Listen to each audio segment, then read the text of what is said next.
Welcome back, viewers from around the world: Canada, Great Britain, Israel, Australia, and even inside South Sudan, wherever you're watching me from, whether in the morning, in the afternoon, at night. Welcome on board. I'm proud South Sudanese member of the Lost Boys community living in North Carolina, great city of Charlotte. As Lost Boys, we became the ambassadors and voice of reason to help tell the history of our country in a way no media or newspaper or even books have been able to achieve. Our collective voices gave the world for the first time to know the ongoing human suffering in the continent of Africa and in specific in South Sudan. In South Sudan, 2.5 million people have died, leading to a great immigrations of people across continents, leading to the arrival of the Lost Boys to United States. You name them, we met them. We met head of states, presidents, business leaders, churches, colleges. Every place we can tell our story, we've been able to go and tell our story. As collective voices of reason, the Lost Boys community has produced great leaders, leaders whose job have not been given credit. The few collective voices of reason that I'm going to introduce to you in a minute are some few great men the Lost Boys community have produced. This name include Valentina Chagdang, Dio Deng Lake, and Emmanuel Jao, and a close friend of mine, Thon Moses Chow.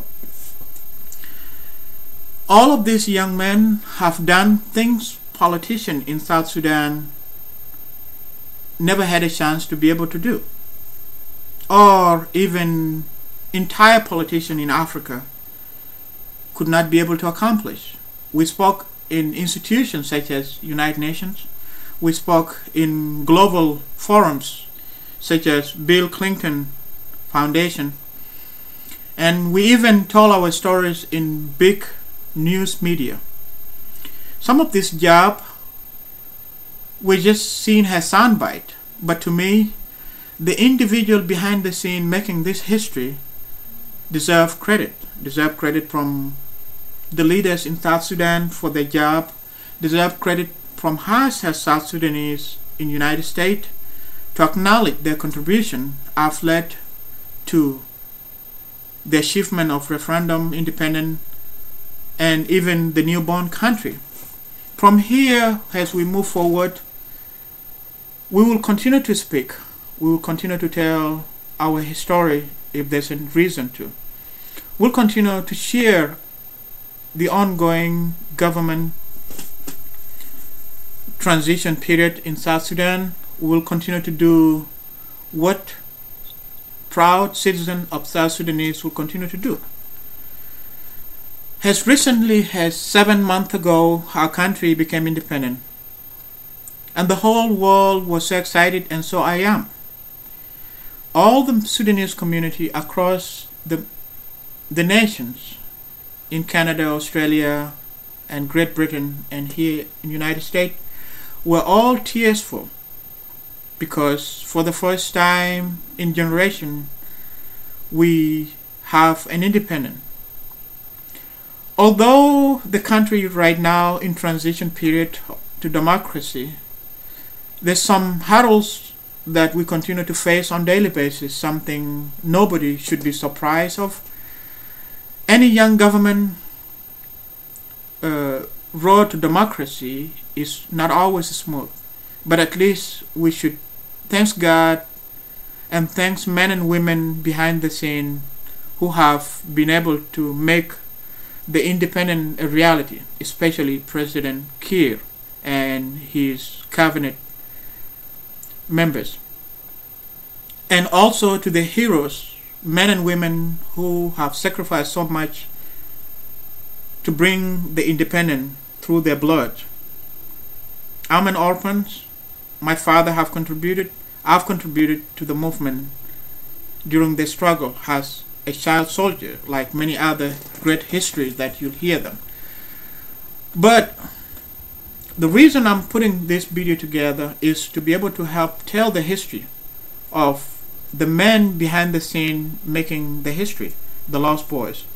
The Lost Boys of Sudan are engaged in today's politics, in today's farms, in today's businesses, and their contribution have made difference not only through themselves but also through life back home in South Sudan.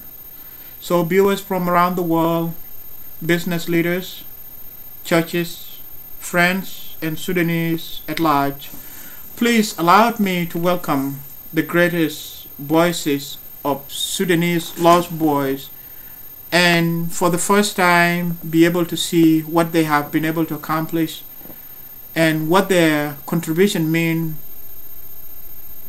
to our own image and back home in Africa. So thank you. Sit back and relax and allow me to welcome these great voices: Valentina Chagdeng, Dio Deng Lake, Emmanuel Jal, and Thon Moses Shaw.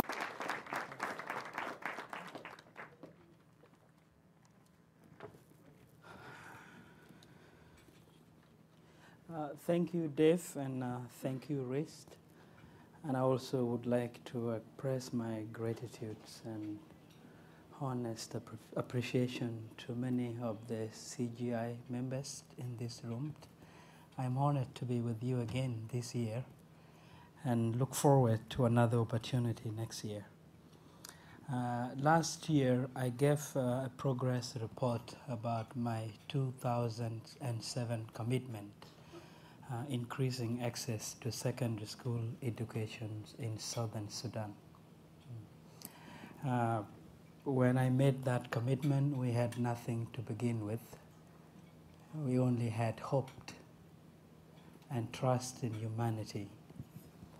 And also I was confident that with the network I have, nothing would be impossible to create in a remote place such as southern Sudan at the time.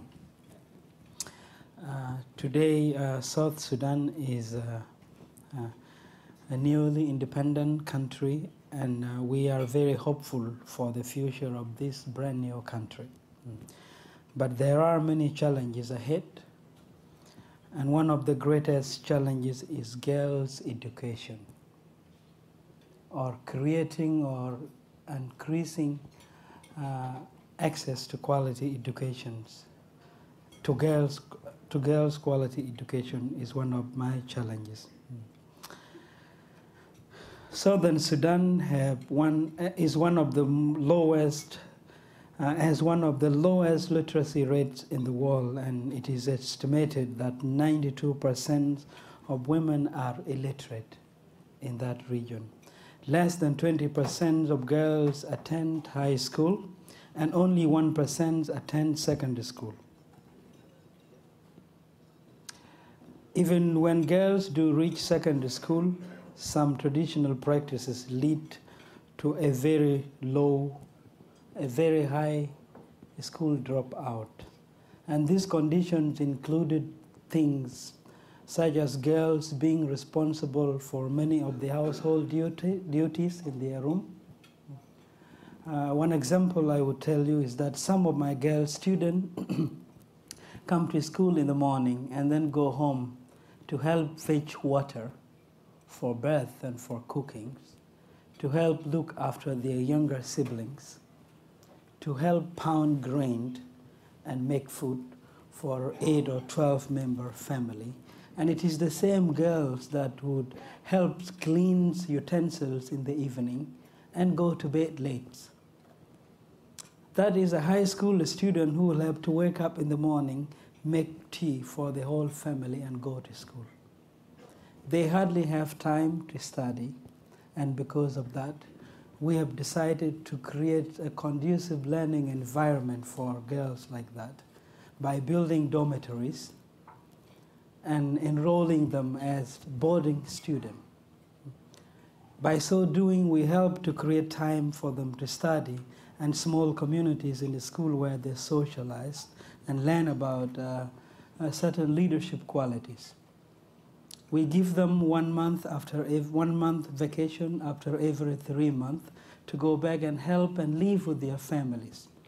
We now have over 60 girls in our secondary school, and it is the highest girls enrollment in most of the country.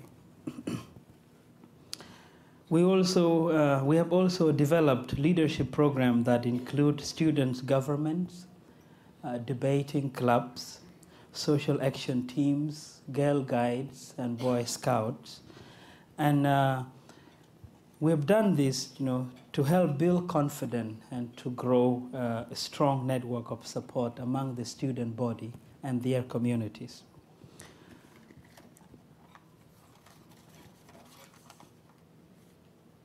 Our foundation intends to increase the nationwide enrollment this year, and we will do so only by enrolling girl students from different parts of the country and bring them to this school.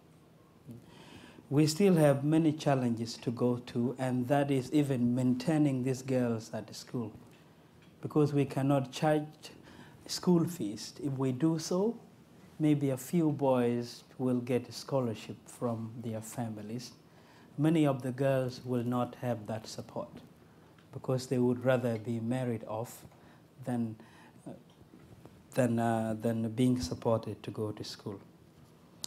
That is one of my challenges. If we are to tackle girls' education in a country like South Sudan, one has to think about providing scholarships to these girls and creating a conducive learning environment where they will stay, or you charge school fees and risk having all the girls drop out.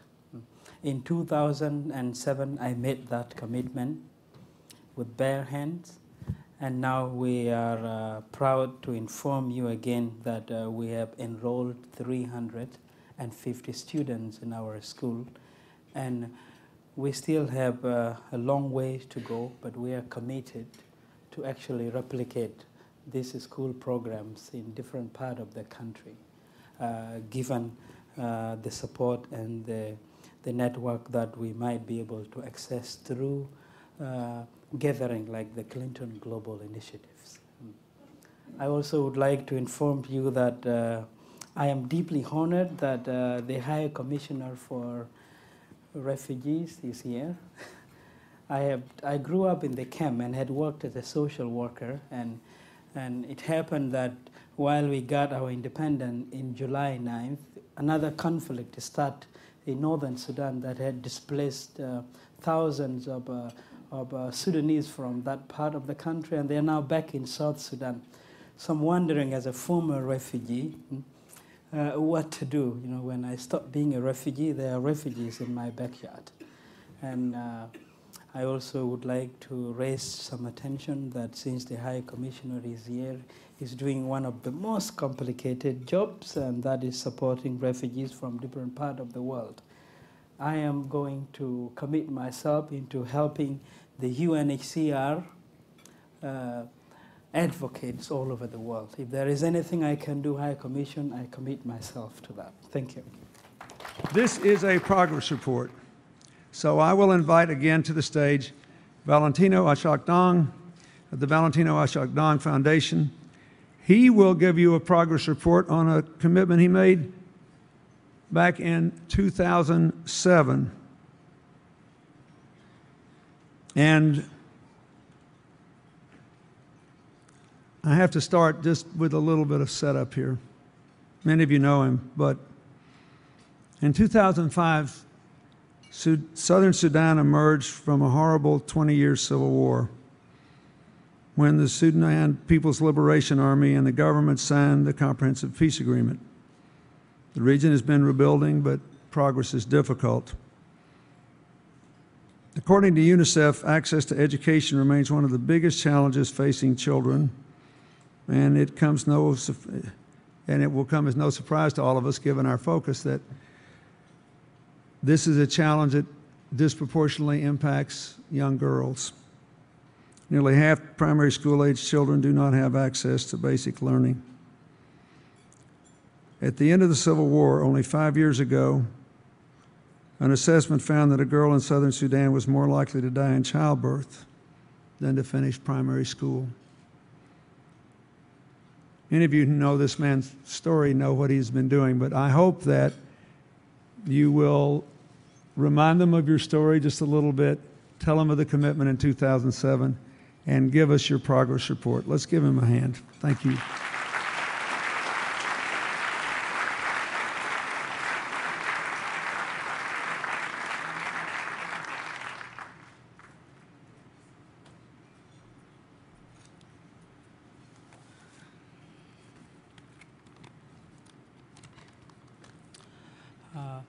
Thank you, Mr. President.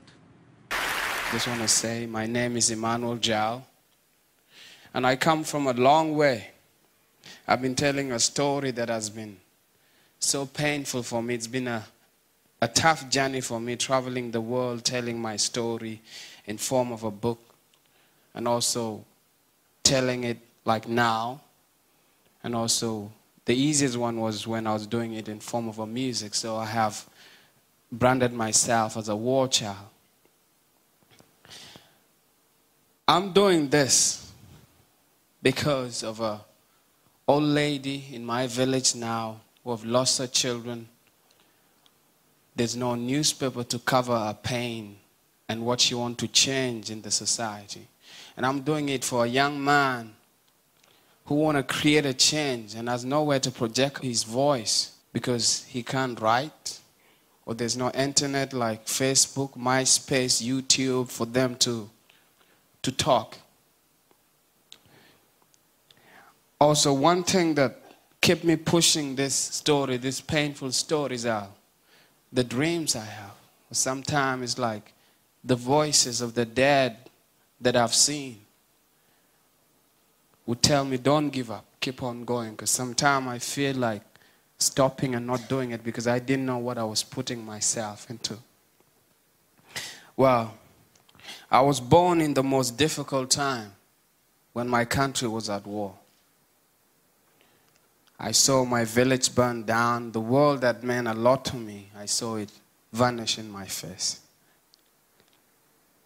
I saw my auntie raped when I was only 5. My mother was claimed by the war. My brothers and sisters were scattered. And up to now, me and my father were detached, and I still have issues with him. Seeing people die every day, my mother crying, it's like I was raised in a violence.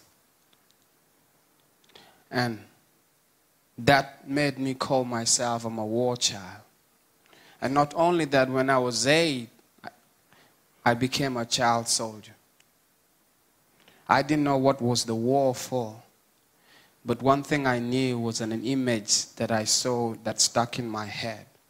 And when I went to the training camp, I said, I want to kill as many Muslims and as many Arabs as possible. The training wasn't easy, but that was the driving force because I wanted to revenge for my family. I wanted to revenge for my village.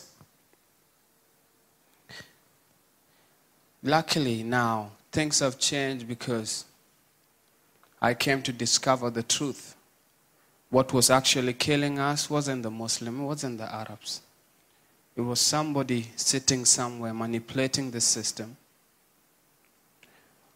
and using religion to get what they want to get out of us, which is the oil, the diamond, the gold, and the land. And so realizing the truths gave me a position to choose, should I continue to hate or let it go?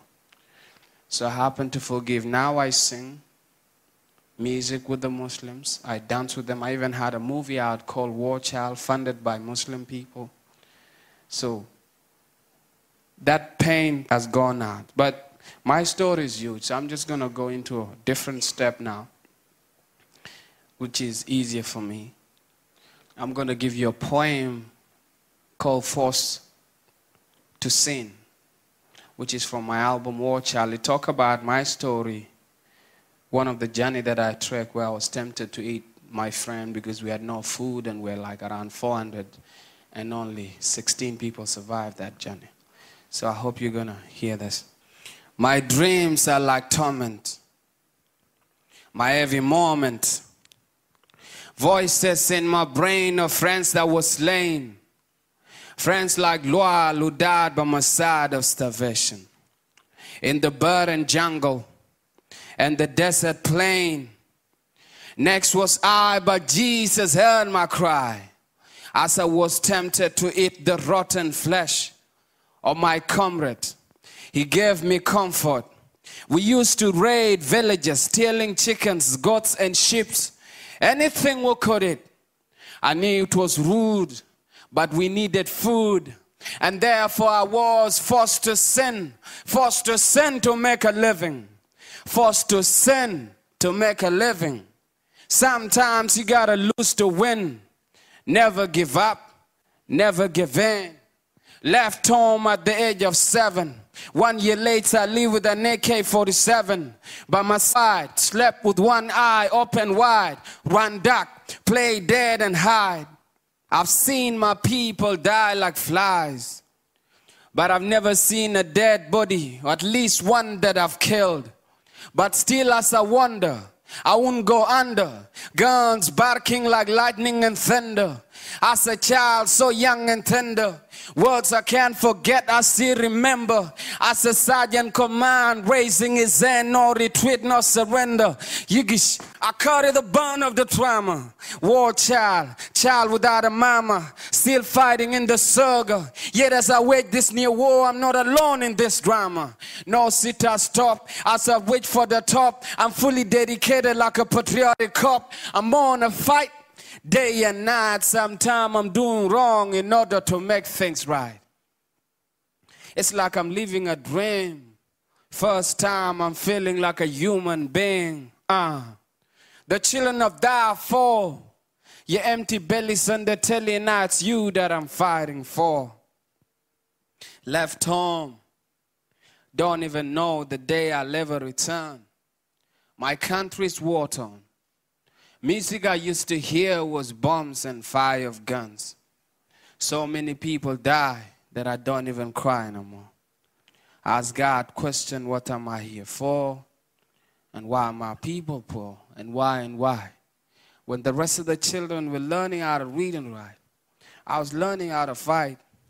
I ate snails, vultures, rats, snakes, and anything that had life, I was ready to eat. I know it's a shame, but who's to be blamed?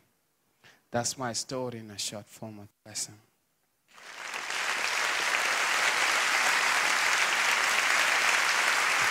Thank you.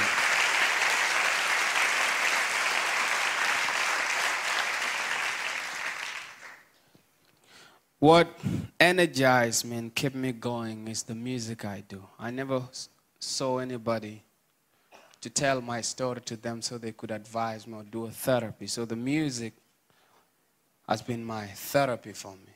It's been where I actually see heaven, where I can be happy, where I can be a child again and dance. It's through music.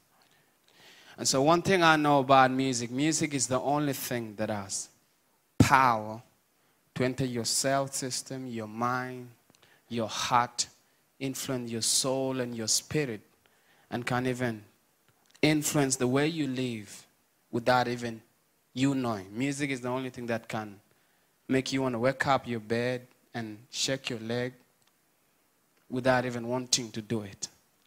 And so the power of music, I normally compare to the power of love, where love doesn't see a color. You know, if you fall in love with a frog, that's it.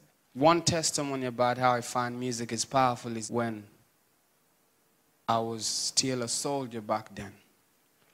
I hated the people in the north, but I don't know why I don't hate their music. So we party and dance to their music. And one thing that shocked me is one day they brought an Arab musician to come and entertain the soldiers. And I almost broke my leg dancing to his music. But I had this question. So now I'm doing music, so I know what the power of music is. So what's happening here, I've been in a painful journey. Today is day number 233 in which I only eat dinner. I don't eat breakfast, no lunch. And I've done a campaign called Lose to Win, where I'm losing so that I could win the battle that I'm fighting now. So my breakfast, my lunch, I donated toward a charity that I founded because we want to build a school in Sudan. And I'm doing this because also it's a normal thing at my home. People eat 1 meal a day. Here I am in the West. I choose not to. So in my village now, kids there, they normally listen to BBC or any radio, and they're waiting to know the day Emmanuel will eat his breakfast, it means he got the money to build our school. And so I made a commitment. I say, I'm going to not eat my breakfast. I thought I was famous enough that I'll raise the money within 1 month, but I've been humbled. So it's taken me 232 days, and I say no stop until we get it. And like it's been down on Facebook, MySpace, and people are giving $3. The lowest amount we ever got was 20 cents. Somebody donated 20 cents online. I don't know how they did it, but that moved me. And so the importance of education to me is what I'm willing to die for. I'm willing to die for this because I know what it can do to my people. Education enlighten your brain, give you so many chances, and you're able to survive.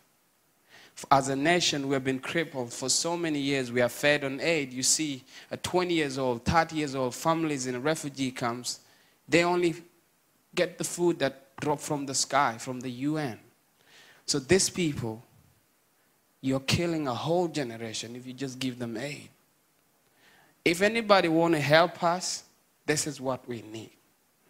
Give us tools. Give the farmers tools. It's rain. Africa is fertile. They can grow the crop. Invest in education.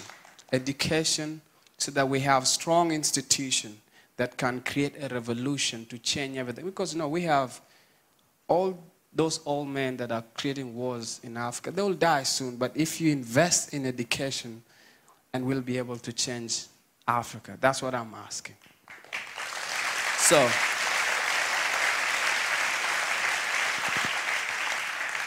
in order to do that, I founded a charity called Gua Africa, where we put kids in school.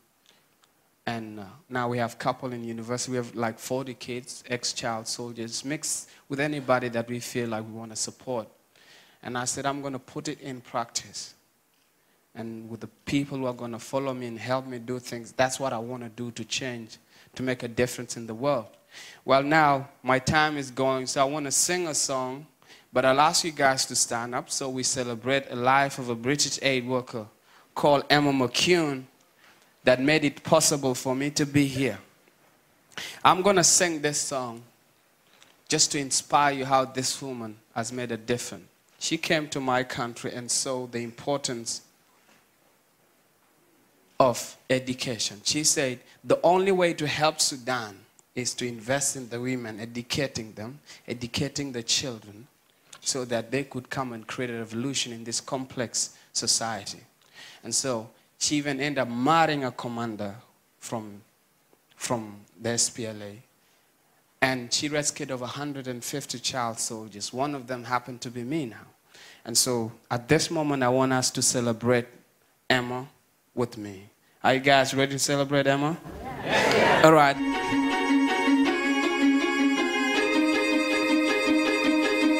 This one goes to Emma McCune. Angel to the rescue one afternoon. I'm here because you rescued me. I'm proud of your legacy. Thank you. Bless you. R.I.P. Mia. What would I be? Me. What would I be? Me. Yeah, yeah. Yeah. You would have seen my face on the telly. Fat, hungry belly. Flies in my eyes, that too big for my size. Just another little starving child. Running around in Africa, born to be wild. Praise God, praise the Almighty for sending an angel to rescue me. I got a reason for being on this earth, cause I know more than many water. Life is worth it. I better get a chance to stand my ground. I'm gonna over mountains, leaves and bounds. I ain't an angel, hope I'll be one soon. And if I am, I wanna be like Emma McCune. Mia, Mia, what would I be? Mia, what would I be? Mia, yeah, yeah.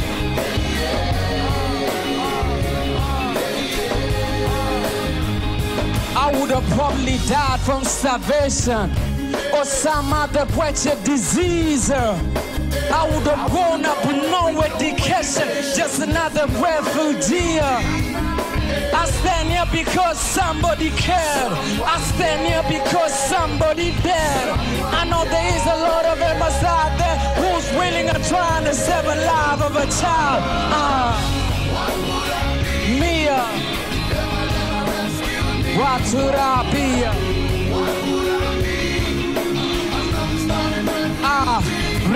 Remember the time when I was small, where I couldn't read or write at all. Now I'm all grown up, I got my education.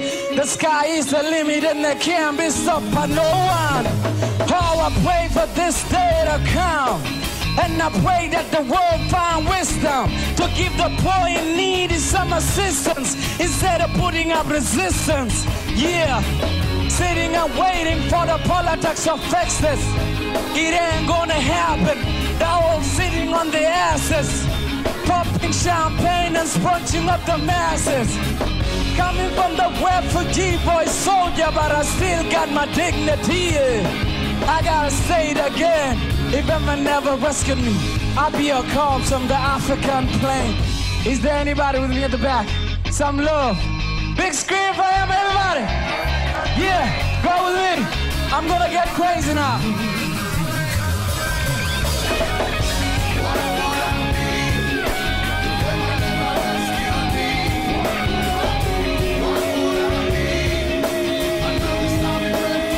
What would I be?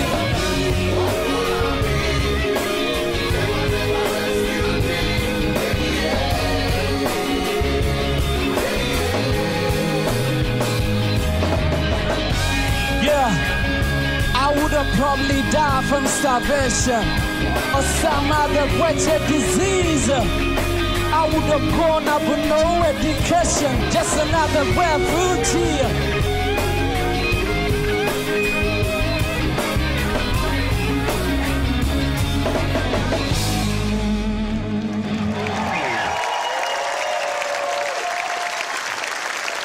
Thank you. Go save a life of a child.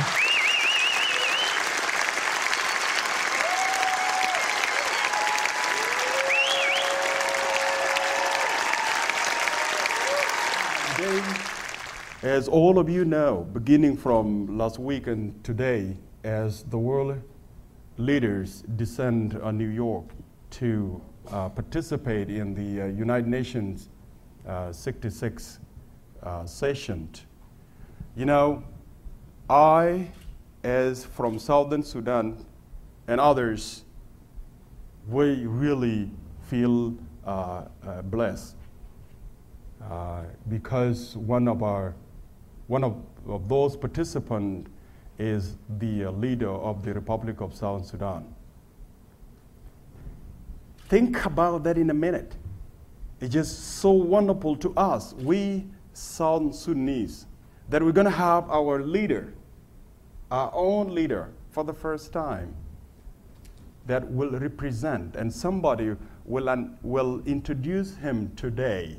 His Excellency Salva Kiir Mayardit, he will be introduced and will be said, ladies and gentlemen, welcome the President of the Republic of South Sudan. That is wonderful.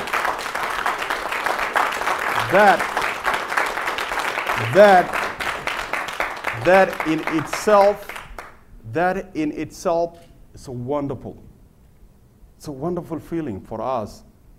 It's really, really something that we never thought it would come. But let me take you back a little bit. How this came about. The independence of South Sudan. It took toll on many people such as me, Michael, Peter, Dr. Luca Byung, and so many others from South Sudan. It took toll on us. And so let me just maybe give you a little detail on my personal life story. It happened when the government of Sudan, the regime in the north, declared war on its own citizens. And they go to attack village after village, killing young men, abducting girls to become their concubine in the north, raping women, looted all of our properties, staging what is called a scorched-earth policy, killing anything alive and destroy whatever they have so that they can starve to death. But they didn't yet get to my village until 1987 when I was a little boy. I was about 12 years old. My village was attacked in the middle of the night, and we fled. From there, this is when I was separated from my family, took care of myself. Myself and other boys, we kind of meet each other on the way until as we were going toward Ethiopia. We were told that Ethiopia is where you can get a relative ease. And brothers and sisters, on our way, it was just terrible. There was nothing to eat. The situation at the time, as we were going from our villages to Ethiopia, it took us about 3 months to get there on barefoot. Being beaten on the way, killed by all these government troops and militias. Some of us were reduced to where we can chew grass like a cow because we had nothing to eat. Chewing a grass called a bar and a pie so that you can swallow its juices so that you stay alive. Some of us died because of starvations and thirst. Others drank human urine so that you stay alive. And you add mud so that your throat can be a little bit wet. Some were attacked by wild animals such as hyenas and lions, crocodiles. When we were crossing rivers, we got to Ethiopia and we stayed there, a group of young boys together, 50 as a family. Diseases such as cholera and typhoid and malaria and whooping cough, killing boys every day. I remember in our own group, 2 or 3 boys dying every day. We could take their bodies so that we can bury them, so that we can give our brothers dignity. When we come back tomorrow, the bodies of some more, we could find the bodies of those we buried yesterday, eaten by hyenas or other wild animal at night. That was a very graphic part of our life story. But we kept going. So young boys, we became about 27,000 of us, girls and boys and some adults. We were again driven back to southern Sudan by the Ethiopian rebel that took over the country. On our way back to southern Sudan, we're being bombed by the regime in the north, bringing Russian made aircraft called Antonov and bomb us twice every day, killing some boys. Myself, other boys here, now we survived and eventually we got to another country called Kenya. In Kenya, this is where we start to learn. At the age of 17, this is when I start to learn A, B, C, D, 1, 2, 3. Never been to any school of any kind. until I was fortunate, plus other boys, Michael and Peter, we were resettled in the United States of America, where we can go to schools, get our degrees, and again, return back to help our people back in Africa. And this is why Dr. Karina will be talking about that I built a medical clinic. It's because I knew people are back there in Africa, and it's my duty to help my people. But ladies and gentlemen, if you think what I'm telling you is very horrific and inhumane, but let me tell you, the same atrocities and same inhumane treatment is still going on today as we speak. The prime example of that place is a part of Southern Sudan. Many people say, well, Southern Sudan is now independent. No, we are not. Abyei is still under control of the enemy. And what I would say, under the control of the regime. And right now, as we speak, there is nobody that belonged to that area of Abyei is in Abyei now. Why? Because they were, the area was invaded and driven out of their own territories, and nobody from Abyei is in Abyei now. And during the process, women kill again, young men kill, and whatever they had or whatever they owned was looted. It's still going on now in Abyei. But also, I want to also mention that the same atrocities that were committed on the people of Southern Sudan has now been committed again in Darfur, in Kordofan, in Blue Nile. But here we are. It's very ironic, really, when we say that we are here to support or to help those who need help. But it is taking place as we watch. Some people say, well, it's not on my watch. Others say, never again. And I always ask my brothers, Jewish, when they say it will never again. I ask them, where was never again when we are being subjugated and killed in Southern Sudan, and killed in Darfur, killed in Abyei, killed in Blue Nile, killed in Kordofan? Where is the never again? Where? Or what are we doing today? And many people being killed. So are we going to adopt the police program, police action where they convict people after the crime has been committed? So we're going to come back to Abyei later and Southern Kordofan and Blue Nile and Darfur after many people lost their life? Today, I'm asking you as brothers and sisters in the fights against injustice and atrocities, please join with us. Join with us. Same atrocities that led us to be called a lost boy today is taking place in Abyei, Darfur, Kordofan, and Blue Nile. I want to ask that if there is a way we can do that, that will be wonderful.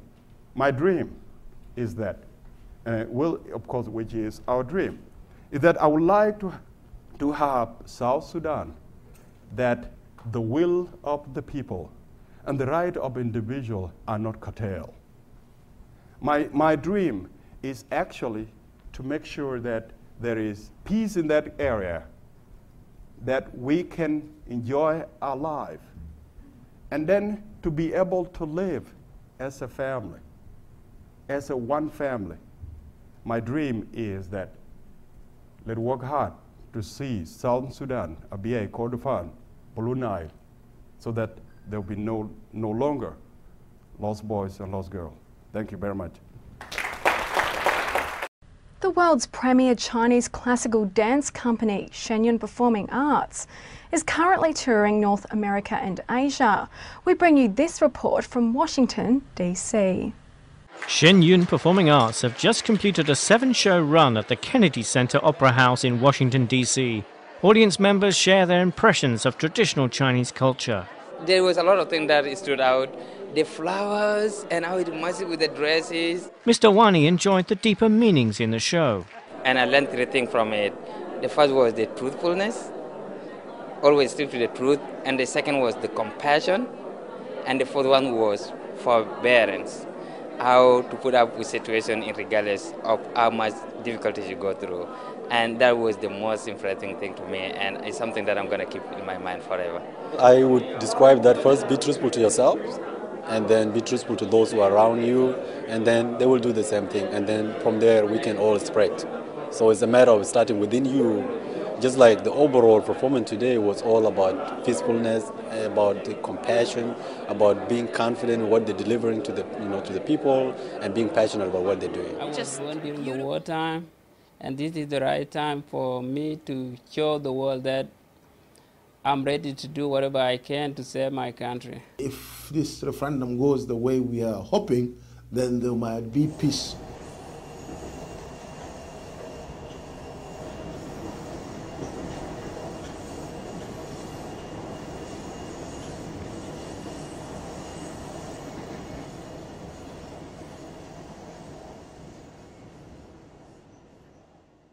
When we arrived in the U.S., the situation actually, it was so horrible for us because we grew up in a society where people stay together, people are connected, people know each other.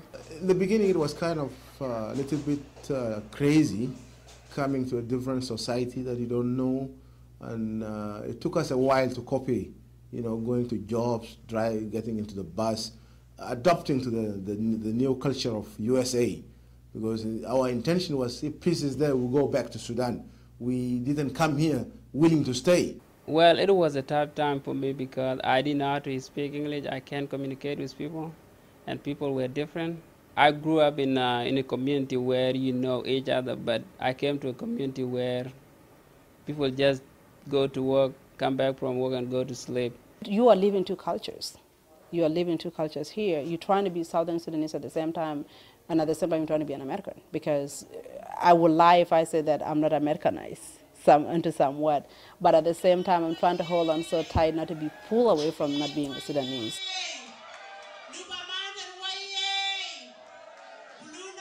Back in Sudan, the whole city will know each other. So I think knowing your neighbors and knowing your friend is important to Sudanese.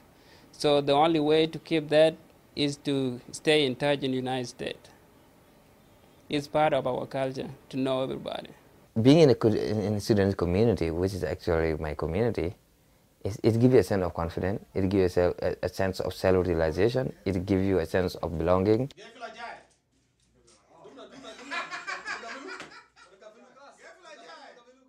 As a student in the United States, you are an advocate for yourself, you are an advocate for your community, you are an advocate for your country. You are an ambassador for yourself, you are an ambassador for your people, you are an ambassador for your country.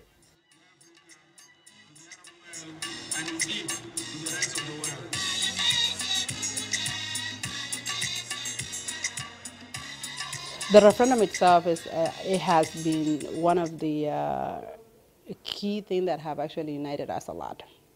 Like I was saying, is that we have united and take this as one fight for all of us. It's my right, it's my freedom, it's my country that I wanted to be born. So it's basically Southerners are taking this as one thing for all of them, and we're actually holding each other together to actually make sure we are heading to the newborn country. Are we ready for freedom? Are we ready for the new nation? Are you ready to rule yourself? Are you ready to be part of the world society? It was so good in the sense that, you have a job that is part of your history, because the referendum was not even about a job, but it was about being part of the history, because the issues in Sudan started before I was born. And, coming to the last lap, it's like the last person that is running with the baton trying to win, the championship. So we were like at the winning end, having opportunity to work together and having all these big dreams of, oh, this is what our country will look like tomorrow, you know. So we all can't wait for January the 9th to see what comes next. So it was having each other and having the same language of what we expect out of January 9th. This is the best time for us to have our country because we have people who are ready to actually build this country.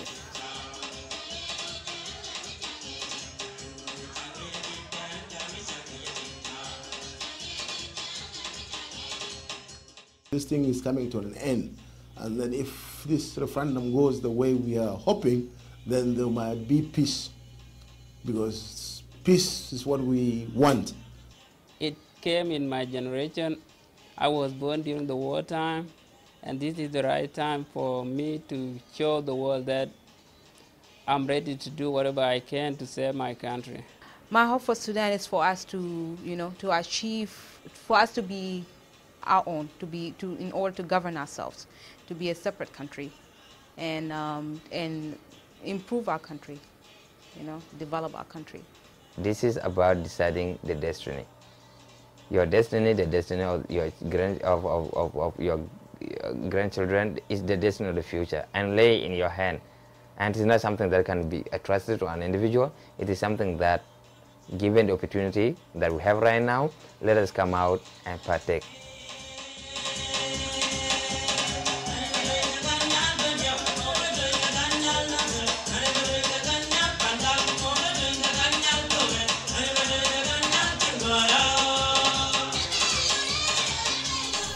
Again, the reason I put this video together is just a testimony of our courage as the Sudanese Lost Boys and our accomplishment. It shows that if given opportunity, we can do almost everything others are able to accomplish. Tonight or this morning, fellow countrymen, wherever you're watching me from, I'm privileged to be a South Sudanese, and I'm privileged to be alive in this time to affect the difference and be the voice of reason and help to tell our collective stories. The other reason I also made an effort to bring to you all the voices that you just heard, whether Valentina Chak or the Biodane Lake or Emmanuel Jal or Thon Moses Shaw, it is because I don't want the world to forget. I don't want the world to forget that behind the scene, each and every day, we in exile as South Sudanese, we engage in trying to make our stories being heard, whether here in YouTube or in Facebook or in CNN or in BBC or Fox News, wherever. We do the best we can to try to make sure our history is being heard. The other reason is also to exercise my accomplishment. They say if you don't practice what you learn, then there are no reason why your skill can survive the test of time. I thought I have some special gifts of knowledge to be able to do things I would have not dreamed of. I thought putting all this skill in practice gives me the chance to be able to know what people think about me. The other reason is also to raise some fund to hopefully end up building a studio. You can see right now I'm broadcasting this presentation in my bedroom.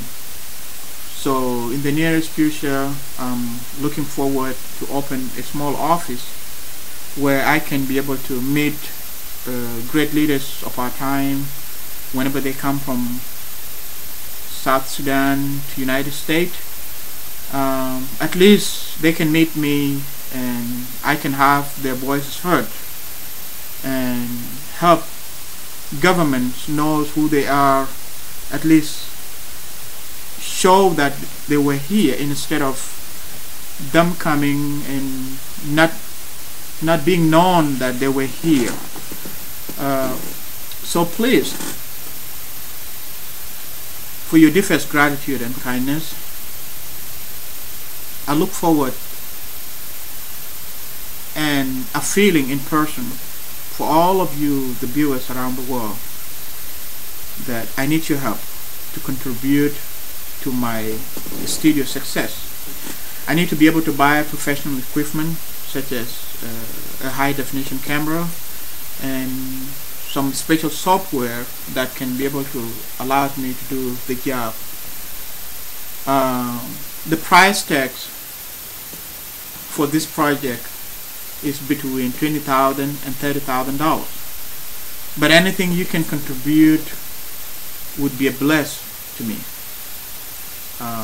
I'll put down my contact below the bar that you're looking at over here, and please open your heart and help a friend to achieve their dream. I know it is hard time right now. Everybody's trying to save some few money to accomplish certain objective they needed the money for, but it's still, I'm trying to work on a noble price, a price worth paying for. Many Sudanese never take the courage to do things I'm now doing.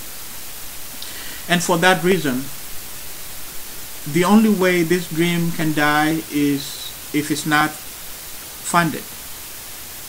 The dream can die if it's not funded, but having gone through everything we went through as South Sudanese, we have the pride to contribute back to our country in any form or shape. So helping such a small projects such as Bolakumdi project can contribute to high respect level of our achievement. Next time when our presidents and other heads of state come to the West, you will be able to see them in YouTube, in Facebook, and any other places where you go and read your news. Instead of reading them on newspapers or read them the statement, you can actually see them live with Bolakum, and you would know that they were here for ABCD reason. So please allow me to achieve this goal of raising funds to be able to build my studio and to be able to contribute back to our country. We are young nations and we are proud South Sudanese. Thank you and God bless you, and I look forward hearing back your recommendation, comments, or any other suggestion that can be able to help me. I'm an open-minded person and I like to work with people. I like to hear critic. If for some reason I've not done a good job, I'll be more than happy to hear that comment. And please let me know what you think. Thank you so much and God bless you.